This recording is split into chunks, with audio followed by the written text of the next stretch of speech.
Mesdames et messieurs, bonsoir. Il est 20h sur ITV, c'est parti pour le journal. À la une de l'actualité, ce soir, premier conseil des ministres du président Bassirou Diomaye Faye, c'était ce matin au Palais de la République. Le chef de l'État a beaucoup insisté sur les urgences de l'heure et les attentes des populations. Et pour les Sénégalais rencontrés par notre reporter, l'heure est au travail. La Korité sera célébrée dans l'unité demain sur l'ensemble du territoire national et c'est un sentiment de joie qui anime les croyants.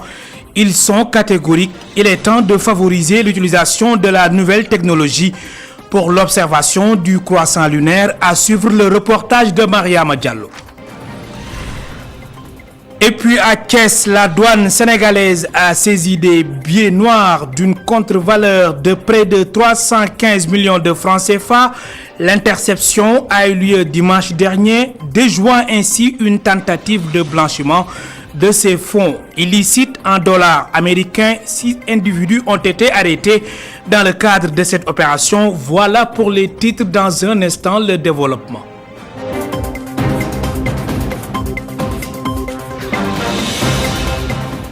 Bonsoir et bienvenue. Premier conseil des ministres du président Bassirou Diomaye Faye, c'était ce matin au Palais de la République en présence du Premier ministre Ousmane Sonko. Bassirou Diomaye Faye a insisté sur les priorités et les attentes des Sénégalais.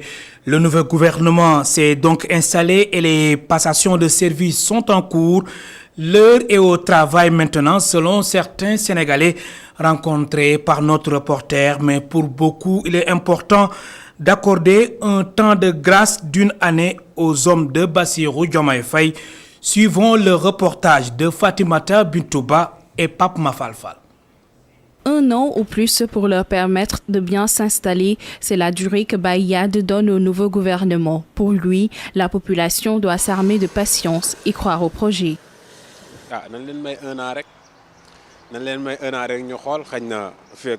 Donnons-leur une année. Comme ils nous ont vendu le projet, une année, ça devrait le faire. En plus, on s'est battu pendant des années. Donc nous pouvons leur accorder cela.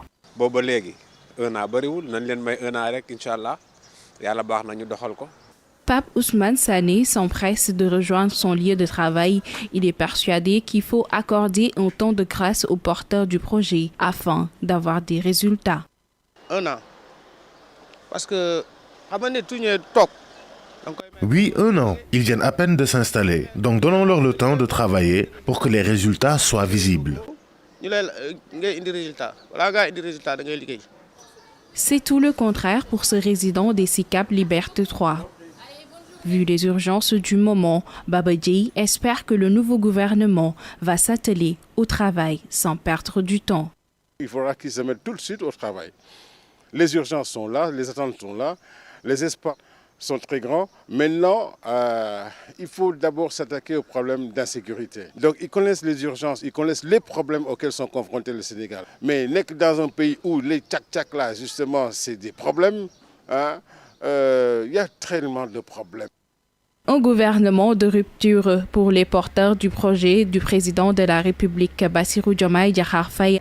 Une bonne partie de la population est prête à lui accorder le temps nécessaire, même si d'autres pensent le contraire, car connaissant déjà les chantiers sur lesquels ils sont attendus. À l'instant, le reportage de Fatimata Bintouba. L'Eid el-Fitr sera célébré ce mercredi 10 avril presque partout dans le monde et c'est un sentiment de joie qui anime les croyants qui pensent que c'est ce qui est raisonnable. Ils sont unanimes, ils estiment qu'il faut favoriser l'utilisation de la nouvelle technologie pour l'observation du croissant lunaire. Illustration dans ce reportage signé par Mariama Diallo et Cheikh Ahmed Tidiane Diouf. Cette année, la Korité sera fêtée à l'unisson dans le monde. Gilbert Sen se dit heureux et estime qu'on ne peut pas avoir deux fêtes dans la même religion. Nous sommes un Sénégal uni. Donc vraiment, c'est une fierté. Ça fait longtemps parce qu'on le souhaitait, il y avait des paroles par-ci, par-là. le Sénégal doit fêter les Korités en nos jours. Aujourd'hui, si on en arrive là, vraiment c'est une fierté pour nous tous. Les chrétiens fêtent à part, les musulmans fêtent à part. Mais les musulmans ne doivent pas fêter 2 fois, 2 jours. Les chrétiens ne doivent pas fêter 2 jours. Fêter l'Aïd el-Fitr ensemble, c'est ce qui est normal selon ce maître coranique qui soutient que si l'on se fie à la religion, on doit s'unir pour avoir plus d'impact. C'est ce qui est normal, mais aussi recommandé par la religion. L'union fait la force. La religion nous conseille de s'unir. Donc mieux vaut célébrer la fête le même jour. Moustapha Samb est heureux de pouvoir célébrer la Korité avec tous ses compatriotes. Il pense qu'il faut utiliser la science pour mettre fin aux divergences. Un sentiment de bonheur partagé parce que quand on parle de fête, c'est la joie. Donc si on fait on fête en même temps, tout le monde fête en même temps, la joie est partagée, la joie est décuplée quoi. Peut-être qu'avec la science, ça va nous permettre de fêter en même temps. Parce que si on dispose, d'outils scientifiques, voilà, pour que si on voit si la lune apparaît dans un pays musulman quelconque, on pourra fêter en même temps et ce sera une très belle fête. La Korité sera célébrée demain un peu partout dans le monde. Une fête à l'unisson que beaucoup de Sénégalais saluent et prient pour que cela demeure. Mariam Diallo, merci. Parlons à présent des prêts bancaires. Pour les fêtes des propositions faites par des institutions financières, certains usagers ne sont pas prêts à accepter à cause des risques d'endettement, mais à cause d'un contexte difficile. D'autres cèdent à la tentation. Leur reportage dans ce dossier signé par Lalla Babi. À moins de 2 jours de la fête de Korité, les Sénégalais se préparent comme à l'accoutumée, mais dans un tel contexte, certains usagers de banque vont consentir des prêts pour les dépenses, un procédé que ce jeune ne conseille à personne. Mais pour moi, ce n'est pas nécessaire juste pour une journée de faire un prêt de 250 000, de 150 000 pour après avoir des difficultés de trésorerie, de tension de trésorerie. Pour moi, ce n'est pas nécessaire, d'autant plus qu'on est en début de mois. Aujourd'hui, on est le 8, donc si imaginez vous faites un prêt de 200 000, après ça va suivre durant tout le mois d'avril. Pour moi, ce n'est pas nécessaire. Ce travailleur trouve que ces prêts bancaires sont nécessaires pour assurer l'ensemble des dépenses de la fête. Par rapport à la fête de Korité, c'est vraiment relatif par rapport à la personne et à la famille. Parce qu'il y a des familles qui sont obligées de faire un plus dans le gain. Parce que si tu as le salaire c'est pour le mois. Donc tu as une fête de plus, tu seras obligé de contracter un montant de plus pour pouvoir subvenir à tes dépenses. Comme que le Sénégal, les fêtes occupent une place très importante. Pour le père de famille, c'est un privilège de pouvoir rassembler ses enfants autour de lui et de leur donner à manger et à boire. Parce que c'est un jour de fête aussi, comme que aussi on est des musulmans. On a besoin aussi, c'est un jour qui est recommandé de rassembler la famille et de faire la fête. Contrairement à ce jeune qui craint un endettement accru pour une seule journée de fête. Ce n'est pas la peine de contracter un prêt pour la fête car c'est juste un seul jour et l'islam nous ordonne de faire avec les moyens du bord. La plupart des clients de banque ont fait la remarque. Des messages leur sont envoyés pour des suggestions de prêts bancaires en cette période de fête, une pratique qui est loin de les rassurer. L'alababi des pièges existe dans ces prêts bancaires selon Famara Ibrahim Sissé, président de l'ACSIF, Association des clients et sociétaires des institutions financières. Il dénonce une publicité mensongère sur les taux de remboursement souvent choisis par ces services bancaires. Il appelle les autorités et la Banque centrale à prendre des mesures pour venir en aide aux usagers. Je vous propose d'écouter les explications de Famara Ibrahim Sissé, président de l'ACSIF. Il est joint au téléphone par Cheikh Diop. C'est des moments où les usagers ont surtout besoin de liquidité pour faire face aux exigences de la fête de Korité. Donc, au même moment, les banques aussi font des offres de crédit à des taux préférentiels. de 5%, de 4%, de 6%. Mais ce qu'il faudra noter et faire très attention, c'est que derrière ces taux d'intérêt qui sont annoncés à grande pompe, il y a des coûts cachés. C'est pourquoi la Banque centrale avait demandé à ce que tous les taux d'intérêt, que le taux effectif global soit affiché sur toutes les plaques publicitaires et aussi soit affiché sur les conventions et annoncé à l'avance à l'usager pour que l'usager ne soit pas induit en erreur dans, n'est-ce pas, son choix de faire un prêt bancaire. Donc, il faudrait que ces périodes-là, que la Banque centrale et l'État du Sénégal soient très vigilants pour qu'il n'y ait pas de publicité mensongère ou de publicité trompeuse. Parlons de tout à fait autre chose. Saisie importante de billets noirs équivalent à près de 315 millions de francs CFA, une opération ciblée et efficace de la brigade spéciale et de recherche des douanes. L'interception a eu lieu dimanche dernier à Thiès, déjouant ainsi une tentative de blanchiment de ces fonds illicites en dollars américains. 6 individus ont été arrêtés dans le cadre de cette opération. Pour plus de détails, écoutons respectivement les précisions du lieutenant Hassan Souleymane Ndiaye, chef de la BSR Douane, et du lieutenant-colonel Ahmadou Bamba Sen, adjoint chef de la subdivision de Dakar Extérieur.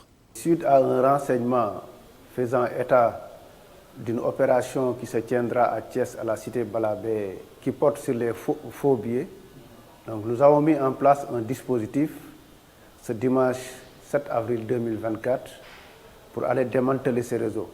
Arrivés sur les lieux, nous avons surpris et interpellé 6 individus à l'intérieur d'une maison s'afférant autour de cette opération de lavage. La saisie porte sur 5400 billets noirs en coupure de $100, d'un montant total de 315 millions en contre-valeur. La saisie effectuée par la brigade spéciale de recherche illustre l'engagement et l'abnégation des agents de la subdivision des douanes de Dakar Extérieur en matière de lutte contre la fraude et la criminalité transfrontalière organisée. C'est l'occasion de les féliciter chaleureusement et de les encourager à continuer à traduire en actes la vision des autorités douanières d'une montée en puissance de la surveillance douanière.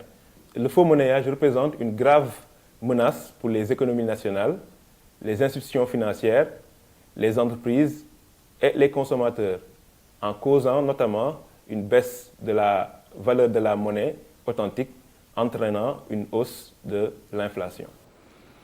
Le sous-préfet de Dakar Plateau et la direction générale du cadre de vie et de l'hygiène publique avaient entrepris une action pour nettoyer le centre-ville, la place de l'Indépendance, les avenues Léopold Sédar Senghor, William Ponty, Lamine Gueye, marché Petersen. Entre autres objectifs, débarrasser ces zones d'épave, de voitures, de tables, de déchets, entre autres. Qu'en est-il exactement? Tentative de réponse dans ce reportage d'Aïssetouka. Au niveau du Ponty bi man gisuma ci benn changement boo xam ne am na ci opération de désencombrement bi nga xamante ne ñu ngi ko fi doon def gisuma ko. La matinée est très animée dans les rues de l'avenue William Ponty, où vendeurs et voitures se rencontrent. Ce taulier déplore la situation inchangeante qui règne après l'opération de désencombrement. ñoom it defarool nañu fii ba mu baax table yi dañoon na fi. La mairie avait bien initié cette opération de désencombrement ici à Dakar. Les épaves de véhicules, les vendeurs, tout avait été déguerpi. Mais le souci est que les Sénégalais, il suffit d'un moment de répit pour qu'ils reviennent. Je déplore vraiment le comportement des Sénégalais car ils sont à l'origine de tout ça. Mais ci kaw tali xoolal léegi Dakar ne amu mel ay table doo comprendre table yi lu nekk la ñuy jaay fu leen neex lal. Trouvé non loin d'une allée pleine de voitures garées, Serine Balo pointe dans le même sens. Il ne voit aucun changement, ajoute-t-il.